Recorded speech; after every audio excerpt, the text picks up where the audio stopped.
ये मैं trade execution का रिपोर्ट अभी कर रहा हूँ, GBP JPY New York session 2 Jain, है ना। तो पहले मैं लेवल्स बताता हूँ, फिर मैं ट्रेड का रीज़न बताता हूँ कि ट्रेड कहाँ एग्जीक्यूट की, क्यों की, है ना। सबसे पहले ये वाला जो लेवल मैंने ड्रॉ किया है उसमें भी हाफ में अगर आपको बताऊँ ये वाला जो लेवल मैंने ड्रॉ किया वो बड़े टाइम फ्रेम के अकॉर्डिंग यहाँ से वीक का रिजेक्शन था, है ना। तो दैट्स वाई मैंने, और यहाँ से प्रीवियसली भी 1 घंटे की कैंडल के वीक का रिजेक्शन था, दैट्स वाई मैंने ये लेवल यहाँ पे ड्रॉ किया, है ना। और ये बड़े टाइम फ्रेम का रिजेक्शन था, तो दैट्स वाई और ज़्यादा इंपॉर्टेंट था। ये देखो है 4 आवर के अकॉर्डिंग, है ना। तो उसके बाद 30 मिनट टाइम फ्रेम में कई बार कैंडल्स यहाँ पे रिजेक्ट हो चुकी थी, दैट्स वाई ये लेवल इंपॉर्टेंट था। और 15 मिनट टाइम फ्रेम 5 जहाँ पे मैंने ट्रेड एग्जीक्यूट की, मैं वो बताता हूँ आपको।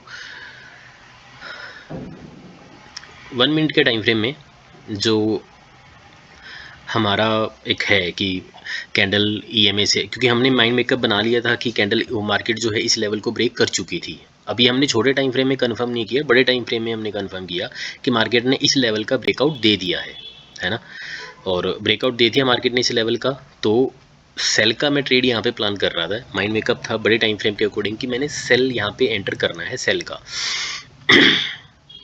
मार्केट यहाँ पे लो लो हाई, उसके कंपेरेटिव लो हाई बन रहा था, तो सिनेरियो भी यहाँ पे सेल का ही है। उसके बाद मैंने एग्जीक्यूट कहाँ पे किया, जैसे ही मार्केट ने इस ग्रीन रेड वाली कैंडल के में से ईएमए क्रॉसओवर हुआ इसमें से, उसके बाद मैं वेट कर रहा था कि मार्केट ना प्रॉपर इस ईएमए को एज ए रेसिस्टेंस या एज ए सपोर्ट एक्ट करे, सॉरी, कि जो ग्रीन वाली कैंडल है वो इसको एज ए रेसिस्टेंस एक्ट करे। इस लेवल का मैं वेट कर रहा था यहाँ पे। तो अब जैसे ही मार्केट ने मानो इसको वाले को थोड़ा एज ए रेसिस्टेंस एक्ट किया, मैंने यहाँ पे ट्रेड एग्जीक्यूट किया। एसएल जो मैंने रखा वो इस लेवल के ऊपर रखा यहाँ पर, है ना। अब नेक्स्ट में क्या हुआ, एसएल हिट हुआ जस्ट इसके ऊपर। ये एसएल जो था ना वो हार्डली 5-6 पिप का बन रहा था। और उसके बाद अगर मैं आपको सिनेरियो दिखाऊं नीचे आगे कि मार्केट गई कहाँ तक है अब तक, कि अगर वो एग्जीक्यूशन थोड़ा सा और लर्निंग के बिहाफ पे अगर मैं और इम्प्रूव कर लेता तो ये ट्रेड का हमारा सिनेरियो क्या रहता। टीपी फर्स्ट टीपी तो यहीं तक का था, इट्स ओके, मतलब 1:2 का ट्रेड था जो मैंने प्लान किया था। उसके बाद अभी जहाँ तक मार्केट गया है 40 पिप मार्केट ने मूव दे दिया है अभी तक, है ना। 1:6 का ट्रेड बनता हमारा, 40 पिप मार्केट ने मूव दे दिया। और एसएल जो हमारा था वो एग्जैक्ट वो पॉइंट देखो आप 6 का। यहाँ पे जो लर्निंग वाला पॉइंट है, वो लर्निंग वाला पॉइंट क्या है कि जब भी हम एसएल अपना रिप्लेस करें तो हम ट्राई करें कि हम जो एसएल है वो अपने लेवल्स के कंपैरेटिव मार्केट का जो कैंडल्स क्लोजिंग है या जो विग है उसको अगर प्लेस करेंगे तो ज़्यादा मच बेटर रहेगा।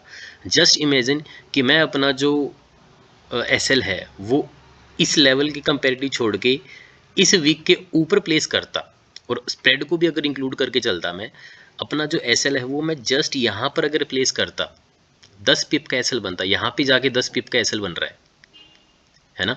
तो और नीचे आया, इसी लेवल को मार्केट ने एज ए सपोर्ट एक्ट किया, फिर नीचे गया। मतलब कि हम अपने एसएल को थोड़ा सा ब्रीथिंग स्पेस दें, क्योंकि हम ना बहुत छोटे टाइम फ्रेम के अकॉर्डिंग एंटर कर रहे हैं, स्कल्पिंग काइंड ऑफ हम ट्रेड कर रहे हैं। तो ये लर्निंग था। ट्रेड वैसे एग्जीक्यूशन अच्छा था मेरे अकॉर्डिंग तो, पर्सनली मेरा। और अभी भी ये डाउन में ही, देखते हैं आगे कितना पिप जाएगा। तो नो इशू, 5 पिप का एसएल ही था। लेट्स सी आगे क्या फर्दर रहता है।